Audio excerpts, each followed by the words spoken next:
Harvard's endowment is $50 billion. What the f are you doing with those $50 billion fucking dollars if you're not using that to defend your students and to defend the integrity of your academic institution?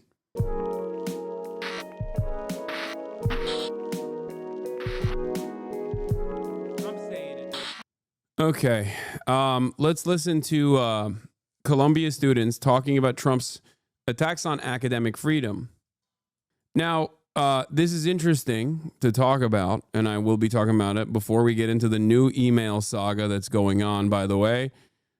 Members of Trump's National Security Council, including National Security Advisor Michael Waltz, has conducted government business over personal Gmail accounts, according to documents reviewed by the Washington Post. Interviews with 3 U.S. officials. We'll obviously talk about that as well. Fantastic stuff, by the way. Fantastic. You fuck with Booker's legendary run or nah? I think it's hype. No, I don't think it's hype. I think it's nothing. That's what I think. We'll see. I mean, I'm not going to discount it. At the end of the day, it's good that they're doing anything, I guess. And I'm glad that people are excited. But if you think it's anything beyond like a performance, if you think it's anything beyond theater, I don't know what to tell you. It's like a filibuster. A filibuster is supposed to be directed towards a filibuster is a hurdle. Okay, it's a procedural hurdle placed upon the passage of a bill. Okay, that's what a filibuster is. They're not doing that right now. There's no bill that they're launching a procedural hurdle against. There was an opportunity for them to do that. There was an opportunity for them to do that a couple weeks ago when Chuck Schumer whipped votes to do a cloture, to vote for a cloture, so that there was no filibuster opportunity for the continuing resolution that passed that gave Trump the opportunity to legally undermine a lot of the federal funds that were going to key mental health initiatives and the like. That is where they were supposed to filibuster. That was the expectation. That's what I wanted them to do. They didn't do that. And they're simply just like taking up space at this moment. I wish they had done this back then. Then it would have been infinitely more impactful. I would have been super on board. I'm still on board with what they're doing, but make no mistake. This is symbolic. It is not dissimilar to like Nancy Pelosi taking a performative knee wearing the kente cloth in the aftermath of the George Floyd murder. It's PR. It's PR in the right direction. It's, I guess, good starting point. But I need you to understand that there's a reason why they're doing it now rather than 2 weeks ago when this would have been incredibly effective. You understand? What is it like on campus? So to say that campus is charged right now would be kind of an understatement. Yeah. There's a lot of division, a lot of chaos. The kind of atmosphere is defined by paranoia, I would say. Everybody is afraid of other students, whether or not they're going to get doxxed, whether or not, ICE is going to show up at their dorm hall, and whether or not the administration is going to be able to stand up for them at the end of the day. You're involved with campus journalism, right? Yes, I'm the editor for the Columbia Political Review, which is our largest project in political opinion journalism on campus. We're not a newspaper, but we're just basically a venue for any students. We've got a staff of 220 to share their opinions, to share their commentary. And yeah, that mission's absolutely been threatened by what's going on. Are people freaking out on staff? Yeah, absolutely. Literally 10 minutes ago, I got an email from one of our former writers, an alumni, not a current writer. Oh, wow. Who wanted to have all of her articles taken offline because she's threatened because she's an international worker now. And that's not new. It's something that people have been trying to do ever since doxing became a problem on campus, removing articles about Gaza. But I've gotten at least 5 of these emails in the past week. And is it about Gaza or is it just about political dissent generally?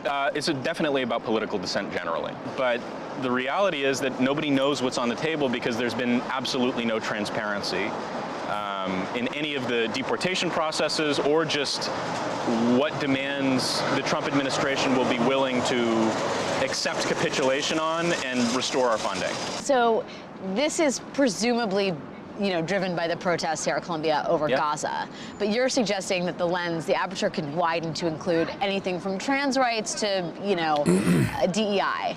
Do you think the university would capitulate on those topics? I mean, do you think that there's a red line for them?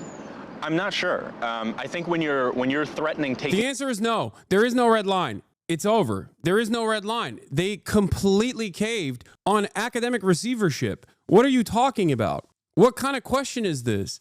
Once a college, an independent private institution of higher education, decides to cave to the administration's incredibly unreasonable demands, including but not limited to academic receivership, where they get to choose who the new deans are, okay? Like an outside force that will then control what is being taught at that college campus. You are no longer a real college. This is exactly what they did in Nazi Germany as well. It's over. It's over. It's quite literally thought policing, okay?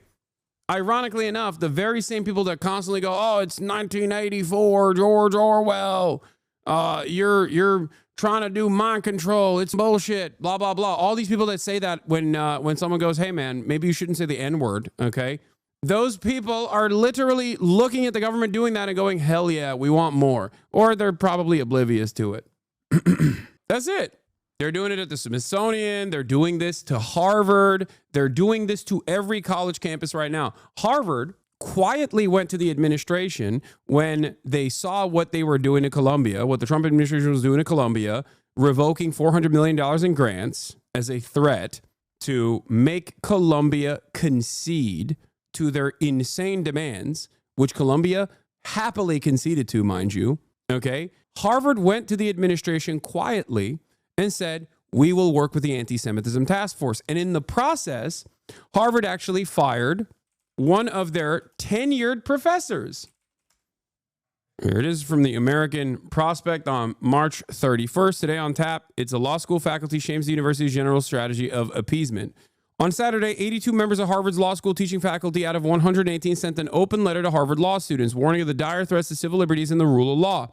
The letter in part said the rule of law is imperiled when the government leaders single out lawyers and law firms in retribution. This is a separate issue as well. This is a separate issue. Trump has also been going after law.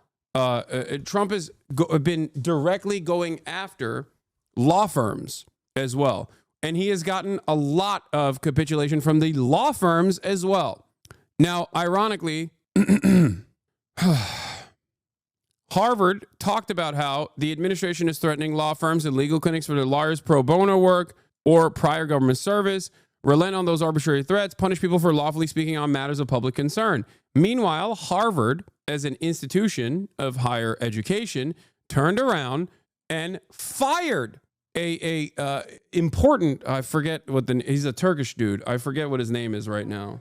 Columbia forced Catherine Frank, a tenured professor at the law school, into retirement due to her pro-Palestinian stances. Never mind the fact that she was its most famous professor in legal academics in the United States. Jamal Kafadar is the name. Jamal Kafadar, okay? Harvard dismisses leaders of centers for Middle Eastern studies. Jamal Kafadar was dismissed by interim Harvard Dean of Social Science, David M. Cutler. Faculty leaders for the Center for Middle Eastern Studies on Wednesday, according to a faculty member familiar with the situation. The reason why they did this is because they didn't like what he had to say. The CMES director, professor of Turkish studies, Jamal Kafadar, and his associate director, history professor Rosie Bashir, both were forced to leave their posts, according to the faculty member. Global health professor Salman Keshavji, the center's interim director, while Kafadar was on leave, will continue to hold his post. The departure comes after CMES has repeatedly faced public criticism from Harvard affiliates who have alleged that some of the center's programming has been anti-Semitic and has failed to represent Israeli perspectives. These are the nation's top elite institutions. This is where the next crop of society's elites are learning information and will inevitably become people in positions of power. And in that aspect, they're supposed to be bastions of liberalism, bastions of learning the truth about the world, okay? Protecting the liberal attitude. And yet here they are saying even a little bit of criticism of Israel because it is necessary to understand the truth. Whether you are going to become anti-Israel or pro-Israel after that does not matter. Like, you are learning the truth about Israel, that's too much. The bridge too far. We have to fire these people. This is outside pressure on education. It is insane. And these institutions are completely caving. Amid a mounting pressure campaign by the Trump administration, Harvard's peers have begun shuttering or overhauling programs that the White House says require supervision. At Columbia University, where Trump administration announced $400 million in federal funding cuts, administrators acceded to White House demands to place the school's Middle Eastern studies programs under closer administrative supervision. They are literally firing deans and professors because those professors are like, yeah, Israel's an apartheid, which is objectively correct. Why? Like, how? How is this appropriate in any way, shape, or form? My Palestinian American friend, as a grad student at Columbia, has had her paper postponed from publication and her discussion series for teachers postponed. Both are on Palestine and education. She has no idea what to do now. Yeah, it is disgusting. It is disgusting to me. It is disgusting to anyone that cares about education, that cares about learning the truth. This is an administration that is actively suppressing the truth. They're disappearing students for saying the right thing about Israel. They're firing professors. This is crazy. July 2024 poll to academia on Israel, Gaza, page 9, Harvard Snap poll. It's additionally damning considering the massive amounts of wealth that these institutions have at their disposal. Okay? Harvard's endowment is $50 billion. What the are you doing with those $50 billion fucking dollars if at this very moment you're not using that to defend your students and to defend the integrity of your academic institution? What good is the $50 billion endowment? You are just a gay hedge fund at that point. And when the administration comes down and says no more DEI, you are no longer a gay hedge fund. You're a homophobic hedge fund now. Yeah, the pressure from Trump was laughable. $400 million is about 2.7% of the endowment Columbia raises every year. They could afford to lose 5 times that money and appeal to donors to back free speech and independence, but no, it suits them to obey. Part of the reason why is because a lot of the big donors there are pro-Israel or have businesses in Israel. They have financial connections to Israel. Jewish or not Jewish, doesn't matter. Okay? That's it. That is part of the reason why they're like totally on board with this. Oh. Israel and Gaza. Do you approve or disapprove of the military action Israel has taken in Gaza? 76.9% of the academics polled on this said they disapprove of the military action Israel has taken on Gaza. Do you support or oppose college selling their investments in companies with ties to Israel, which is boycott, sanctions, and divestment? Almost 10% say strongly support. 11.5% say support. 18.85% say somewhat support. 16% say somewhat oppose. 14% say oppose. 14.6% say strongly oppose. 14.5% say not sure. Do you think students should have a say in what their college's financial endowments are invested in? 41.4% say yes. 41.4% say no.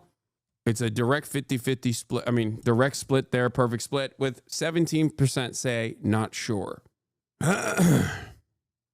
Should your college or university boycott all collaborations, e.g. study abroad programs, authorships, visiting scholars, speakers with Israeli universities, and scholars at Israeli universities in response to Israeli military action in Gaza? 86% say no. This was in 2024. Lamau, at least half of those that disapprove of the actions don't support BDS. Liberalism in a nutshell. It's bad, but we shouldn't divest. Exactly. It's bad, but we shouldn't do anything about it. No way to create pressure upon Israel. We don't like what Israel's doing, but we also don't want to do anything about it. Why are your universities investing something? Aren't they supposed to educate, not do banking law? Brother, this is the United States of America. This is the most hyper-capitalist country on the planet. Every institution, every sector is a bank now, okay? Boeing is a bank. Harvard is a bank. Everyone is a bank. No one just makes things anymore. No one provides services anymore. You only make things or provide services until you can turn into a bank. It's a valid question that you're asking, but the unfortunate reality is everything is a bank. That's it. There's an argument that boycotting Israeli academic institutions hurts science. What do you think? Yeah, I don't agree with that. There's an argument that boycotting apartheid South African academics hurts science. They don't have any issues boycotting Russian academics. They didn't have a single issue boycotting Russia across the board. They divested from Russia like that. Why is it that when it's Israel, all of a sudden it's like, oh, we can't do that? You know what hurts academia? Bombing every university in Gaza and killing virtually every professor in Gaza. And also, boycotting academics, for the record, is like a total... It's like the maximalist position, okay? Sure, there's no academic boycott against Israeli academics. Fine, okay. That is an area where the university and the student protesters can reach a meaningful agreement. The major point here is divestment. Divestment from Israel. Any kind of victory that you get on that front is good. It's moving the needle in the right direction. I will never make perfect an enemy of good, okay? But these guys are not making any concessions whatsoever. And instead of making any concessions whatsoever, they are directly attacking those who are making very reasonable and moral demands. That's it. That's it. Yeah, Khafadar was on leave for the 2024-2025 academic year, by the way. Khashoggi, who also is affiliated with the anthropology department, is an Adams House faculty dean, has served the center's interim director in his absence. The apparent firings at Harvard are a notable move from Cutler, an economist who's only expected to hold a social science divisional deanship for one semester while Dean Lawrence D. Bobo is on leave. Cutler announced in an email to some center affiliates, which was obtained by the Crimson, that Khafadar would depart from the CMES directorship at the end of the year. Cutler thanked Khafadar for his work at CMES before asking colleagues to suggest potential candidates for his future leadership by April 16th. It's wild to me that you can be a straight up neo-Nazi professor with a tenure and you will never have your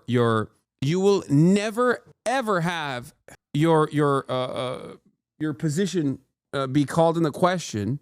But God forbid you have an accurate analysis of history in Israel as your job demands, as is quite literally your job. That's the expectation. Then, you're done. You're out. It's so up, dude.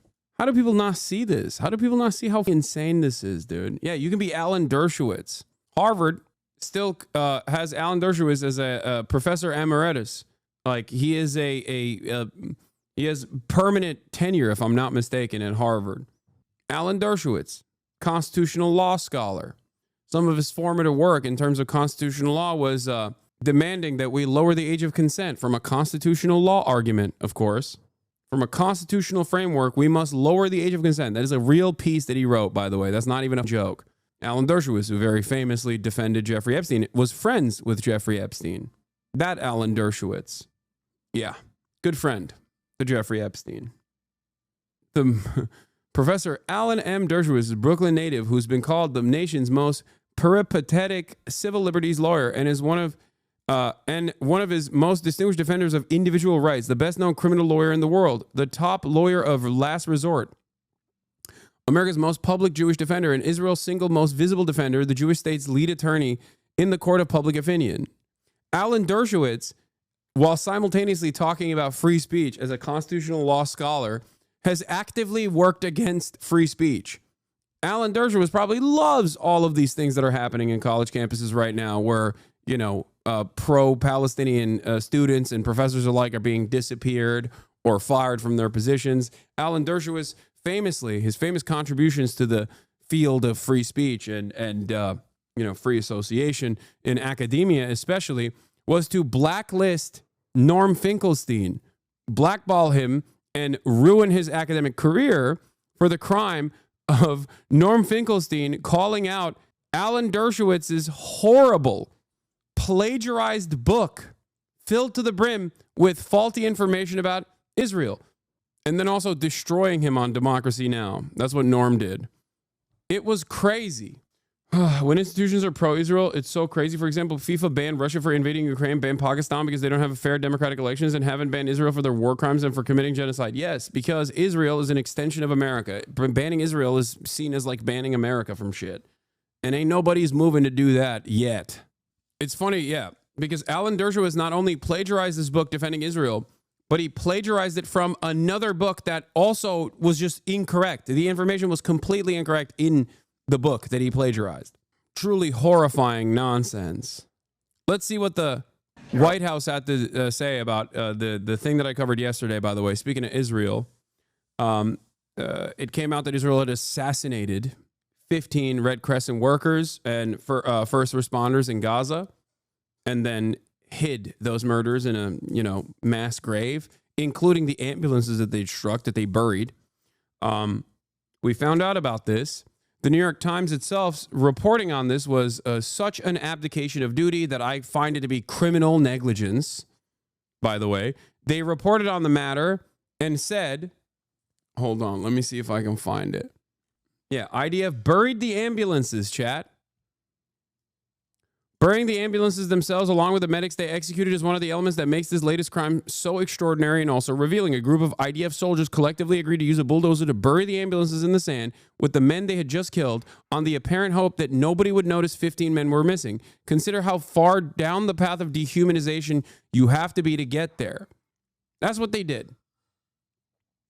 Yes, they buried the ambulances that they blew up, chatters. We watched them do excavation and find the ambulances buried under the sand.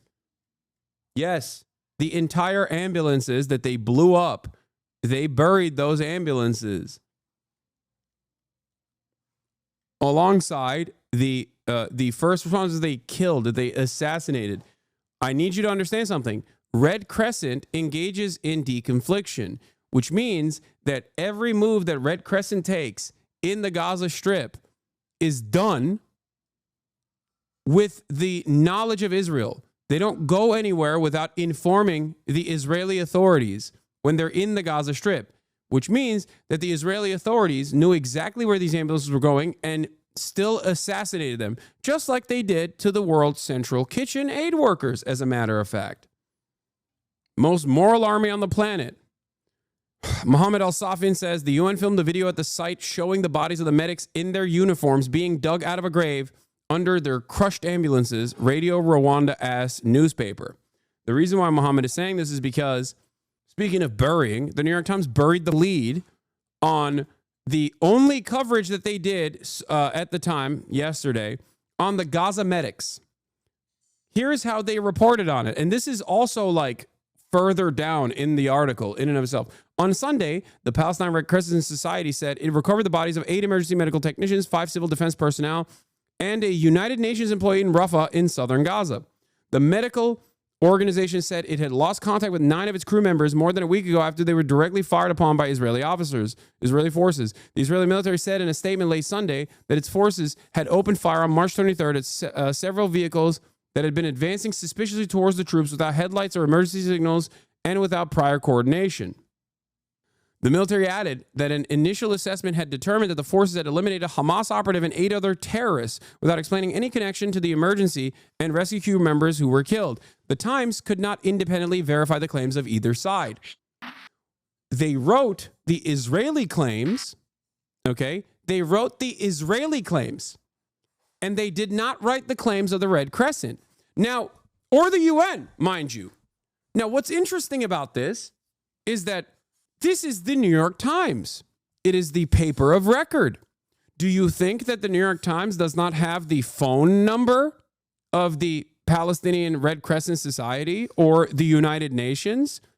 Do you think that the New York Times simply could not find this information? You think they couldn't just call up a journalist at the New York Times? They have like 4,000 of them. Not a single one of them could call up the United Nations or the Palestine Red Crescent Society? Red Cross in Palestine or in the Muslim world is called Red Crescent. Okay, just so you understand, that's what it is. They just could not dial them up. They could not independently verify these claims. They could not look at the video footage of the excavated ambulances. Insane. This is not incompetence. This is not negligence. This is actively omitting key information from your coverage in an effort to shelter the public from the truth. The New York Times has moved beyond being stenographers of the State Department to be stenographers for the Israeli occupying force. They do this in a way where even Israeli outlets don't do this. Like Haaretz is more critical of Israel's war crimes than the New York Times is. It's insane. If there was any sort of real justice, some of these journalists would be tried in the same way that the press were tried at the Nuremberg trials. Straight up. This is fascist collaboration to the highest degree. This is crazy. It is mind-boggling to me that they've just kept doing this, that they just refuse to do their job at a time when journalism is the most necessary. Good journalism is an absolute necessity. They're doing everything they can, everything they can to shelter the public from the truth. The truth that Israel is doing a genocide, and the truth that Israel will stop at nothing to complete its exterminationist policies in the Gaza Strip and then also in also in the West Bank. Oh my God. It's horrifying, man. It is truly, truly horrifying shit. Here's how the White House responded to the reported killing of rescue workers in Gaza. Sure. Go ahead. Thanks, Caroline. Yeah. In Gaza, the bodies of 15 rescuers have been found in their sort of ambulances where they were apparently killed by Israeli forces. Just wondering if the White House is going to be calling on Israel to investigate that and to try and avoid similar casualties involving rescue workers in future. Well, as for the specific situation you just mentioned, I'll talk to the president about it and our national security team. What I can tell you is what I've spoken with the president on. He very much remains committed to backing Israel, and it was only because of this president and his team's leadership that we had a temporary ceasefire in Gaza, that we were able to bring many hostages home. And the president made it very clear to Hamas, you get the hostages out, all of them, or there will be hell. You didn't answer the question at all. President Trump's tariff. Anyway. This is why I don't hate the tariffs as much, where I'm like, we do deserve punishment. You know what I mean? As a society, we deserve it a little bit, okay? We do deserve Donald Trump a little bit. You know who doesn't deserve the pain that Donald Trump brings on them, though? The Palestinians. They don't deserve it. They're getting it anyway. Israel eliminates all tariffs on U.S. goods. Things are getting worse and worse at an alarming rate all around the world, dude. It is crazy. Here's the State Department spokesperson on the Israeli military summarily executing one by one 15 aid workers from the Red Crescent, UN, and local first responders in Gaza. Yeah. By the way, I want to repeat something that I hope people are aware of, but this answer to this question is identical to the State Department procedures when Biden was in charge. Make no mistake. The UN's Humanitarian Affairs Office has said that 15 paramedics, civil defense, and a UN worker were killed, in their words, one by one by the IDF. They have dug bodies up, they said, in the shallow grave that have been gathered up, and also vehicles in the sand. Have you got any assessment of what might have happened, and given the potential use of American weapons, is there any assessment of whether or not this complied with international law? Well, I can tell you that for too long, Hamas has abused civilian infrastructure, cynically using it to shield themselves. Hamas's actions have caused humanitarians to be caught in the crossfire. This is no different than Matt Miller, Kirby, Anthony Blinken, or even all the way down to like the lowest level of doing Hasbara, someone like Ethan Klein saying Hamas is putting command and control centers under Israeli hospitals. It is a way to justify Israel's actions against the healthcare infrastructure of Gaza. Okay? Anyone that even remotely entertains this nonsensical bullshit Anyone that entertains this bullshit is doing propaganda for Israel. Whether they recognize it or not, it does not matter.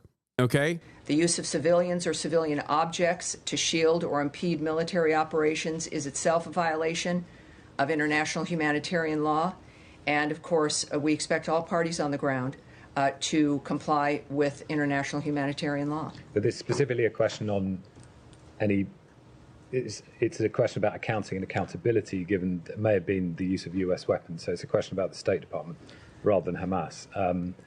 Is there any action to assess? Every single thing that is happening in Gaza is happening because of Hamas. Every single dynamic. I'll say again, I've said it, I think, in every briefing. Yeah. Here's Matt Miller under the glorious Brandon liberal regime saying the exact same thing. Ericott persisted with his line of questioning. Why is it so difficult for this government to say we condemn the killing of children, Palestinian women and children, he asked. That earned him a reproach from Miller. Whenever you ask me these kinds of questions, I do think you continue to kind of just elide over the fact that Hamas bears a great deal of responsibility for putting those children in harm's way, the State Department spokesman said. Remember, it was Hamas that launched this war in the first place with an attack on Israel that killed men, women, and children, and that Hamas that hid and continues to hide behind children as human shields, Miller added. In order to construct a narrative such as this one, you have to avoid so many glaringly obvious truths, which is that Israel is not doing a genocide, even though it is, right? Which is that Israel just has no other option but to bomb the children, even though it is a war crime to bomb hospitals. It's insane.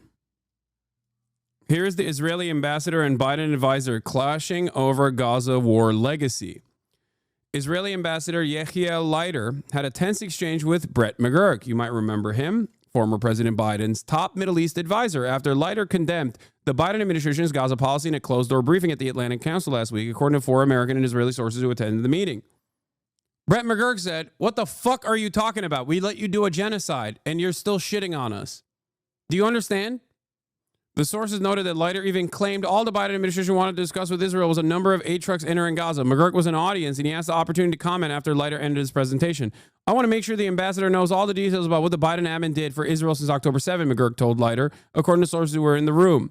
McGurk then detailed many steps Biden took, like traveling to Israel, sending aircraft carriers to the Middle East to deter Hezbollah and Iran, giving $13 billion in military assistance, using emergency procedures to ensure the delivery of weapons, helping defeat 2 Iranian missile attacks, and blocking anti-Israeli measures in the UN.